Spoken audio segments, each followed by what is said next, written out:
Hey Astro Buddies, and welcome to my space channel. Today, in my opinion, I found the top 5 habitable planets that can support life. And now the first exoplanet we're going to talk about is TOI 700d. The planet might be also pretty cool too. You know why? It's actually pretty awesome because NASA actually confirmed that planet. It actually confirmed that planet. That means it has actually a pretty good life. So its star is TOI 700. So the spectral type of the star TOI 700d is M something V. I don't know what is the number of it. It's just M something V. M is the color and V is, it shows that it's a main sequence star. So TOI 700d is 104 light years. That's actually pretty far. We'll be like 104 years old because, yeah. No, actually I'm wrong. Because yeah, it's actually so far. TOI 700d is actually so far. It will take so long to reach TOI 700d because it's 104 light years. Too much. So now, its size, it's a little bit bigger than Earth. We call it super Earths. A super Earth, it is a Earth that is bigger than our planet Earth. So its size is 15,162 kilometers, which means it's bigger than Earth. It's like a 2,000 to 3,000 difference by kilometers. So TOI 700d has methane and carbon dioxide. So methane means animal poop, animal's death, or decomposition smells. So if you smell any of those, then you might know that there is life. There's life on other planets, which is one of the most important things. And carbon dioxide means so you breathe in oxygen and then you breathe out carbon dioxide, and it goes in the air, and then the plants are opposite. So then the plants breathe in the carbon dioxide, so there's going to be less greenhouse effect and less global warming, which means the Earth is going to get cooler because of plants. And then the plants breathe out the plants breathe out oxygen. They breathe in carbon dioxide and then they breathe out oxygen. So that's how it is. So now the most important thing is H2O, water, land, and oxygen, O2. It has that. I'm pretty sure it has that. And also I forgot to introduce the constellation. TOI 700d is in the Dorado constellation. Okay? I'm so sorry for telling that. I usually say it at the beginning, when I say a planet, okay? Okay. So the second planet is going to be TRAPPIST-1e. So TRAPPIST-1e is in the Aquarius constellation. It's around 40 light years. That means it can be 39 or 41 light years, okay? So its star is TRAPPIST-1. Yeah, TRAPPIST-1. And another interesting fact for you. Do you know that TRAPPIST-1 is almost to be a brown dwarf? It's almost a brown dwarf because its spectral type is M8V. M is its color, which is red. 8 means its temperature, and and I remember. So when the numbers decrease, like when the numbers go lower, then the temperature of that star is going to get hotter. Like let's compare like a M3 star to a M9 star. Okay, yeah. So that means this star is hotter because it has like what do we call it again? It has like a less number than the other star.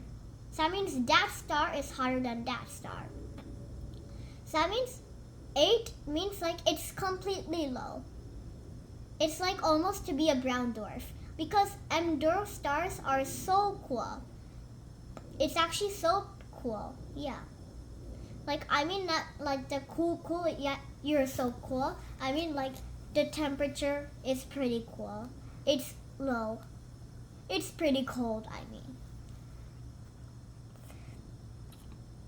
So now its size is 11,595 kilometers.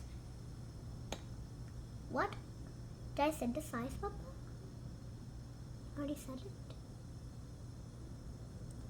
So I just wanted to tell you again that the size is 11,595 kilometers of TRAPPIST-1e.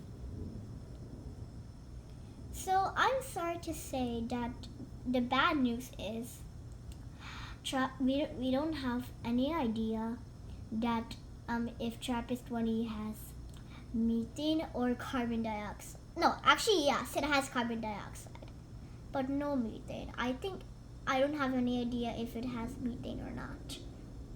So yes, it has carbon dioxide because on TRAPPIST-1e there's also oxygen too. So you breathe in oxygen and then you breathe out the carbon dioxide. So I think there's maybe carbon dioxide on TRAPPIST-1e. That's my opinion. And for H2O land and O2, TRAPPIST-1 has all of it, okay? So no need to worry. Just worry about the methane. Oh, sorry. So the next planet is the most exciting planet I wanted to tell you about. The planet's name is LHS 475b. It's in the Octans constellation. And its star is LHS 475. Its spectral type is M3.5v. I think they maybe also say that's M3v because I think the 5 also does not include 2. So M35v. It's M35v's temperature. And now, another exciting news I can tell you is LHS 475b is like almost the same distance as TRAPPIST-1e to LHS 475b. Because remember, I told you about it. TRAPPIST-1e is around 40 light years.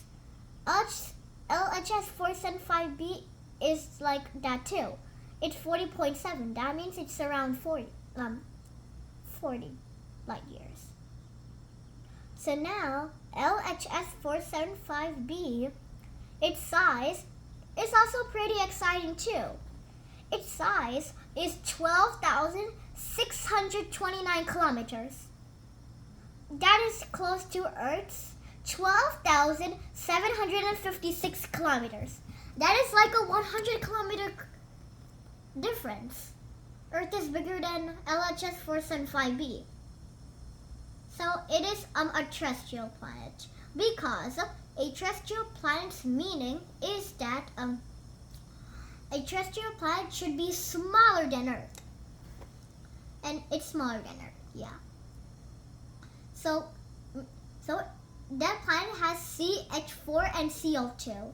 which means methane and carbon dioxide. It also has water, land, and oxygen. That's pretty exciting. It's getting more exciting by LHS 475b. And you know, actually, that planet might also be pretty fun too, because NASA just discovered that planet. They actually discovered that planet right now, locally, right now.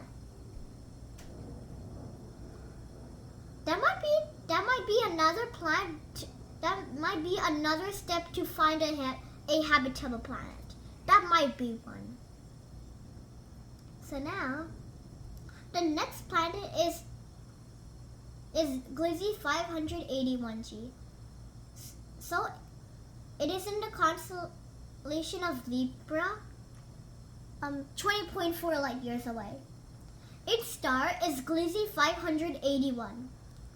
Its spectral type is M3V to M4V. So that means it should be either of those. So that means it is a hot M-type star. So, and also, we have no idea about the size too. And also, with CH4 and CO2, methane and carbon dioxide, yes, there is carbon dioxide on Gliese 581g, which is good to reduce global warming to keep the Earth cooler. But sadly, no animals means no methane. I'm feeling pretty upset. Oh, finally I wanted to tell you that. Gliese 581g has H2O, land, and O2. H2O means water, okay? Remember that. So, what? Good. Okay, so the last planet, I said 5 planets, right? So, it's the 5th planet. The 5th planet is K218b. It is in the constellation of Libra, 124 light years. That is like more than TOI 700D's distance away from it. The Earth. No. The Earth and the Sun. 124 light years, it's a lot. It's either more than TOI 700D. So much distances. So now, K218b is actually a pretty hot red dwarf. Its temperature is M2V. That means it is close to becoming a K-type star. So, if the star couldn't have been M0b or K9v, that might be between a red dwarf and an orange dwarf. But M2v is actually pretty close to becoming an orange dwarf. Because if the number decreases, then the star temperature increases. Wait. Yeah, M28v. So, the planet size, K218b, is a subneptune. So, a subneptune is like wait, I forgot its meaning. So a subneptune is a planet that is bigger than Earth, but it's often smaller than Neptune. Too big for Earth, but it's smaller than Neptune. So that is Neptune, and that is K218b. Neptune and K218b. No, K218b should be like this. So the right-hand circle I showed you, yeah, the right-hand circle I showed you, this one is a subneptune. That means a Neptune that is more smaller than Neptune. It's called a subneptune, a smaller Neptune. But sometimes it's called a super Earth too. No, come on, well, I'm getting it wrong. It's not a super Earth actually. It is just a subneptune, but it's also habitable too, I can say. And finally, yes, it has methane and carbon dioxide, which is pretty good. And also, NASA is detecting signs of water vapor. And guess what? K218b has water vapor too. Yay! So it has H2O, land, and O2. So all the planets ended. And do you know how we found the planets? Okay, just do something. So we used the transit method. Sorry guys. Papa kasukuraitse. Sorry Papa. I'm doing good. Sorry guys, just wait for a minute. So we want to know if a planet has CH4, CO2, and H2O. So when a planet blocks light from its star, that is called a transit. And when doing a transit, this star gives starlight to the planet. So there's two types of starlight. Incoming starlight, which is going to the planet, and on the sides it goes, and then the surviving starlight, detected by the JWST telescope. So by the surviving starlight, the James Webb Space Telescope can tell like what have things and like what does a planet have and what does not. Let's say for example, so this is a star, and that's a planet, and right here there is a James Webb Telescope. And by doing the incoming starlight, it can see if the planet is habitable or not. So that means I'm going to tell you the colors. The colors are actually pretty easy. So for carbon dioxide, it is purple and pink. For water, it is yellow, green, and blue. And also for methane, it should be light blue, orange, and red. If you can see that, good. Because that means, wait a minute. That's actually good because you can see like it in the view of the planet, what color it has and what colors it does not have. So always, if you want to see if a habitable planet has carbon dioxide, methane, or water, that means you should see its view first. You should see the planet's view. And now, just have to tell you one thing. I have to tell you two things to my video. So the next video is going to be about the largest exoplanets, which means I'm going to tell you that they are bigger than Jupiter. Jupiter is not the only biggest planet, right?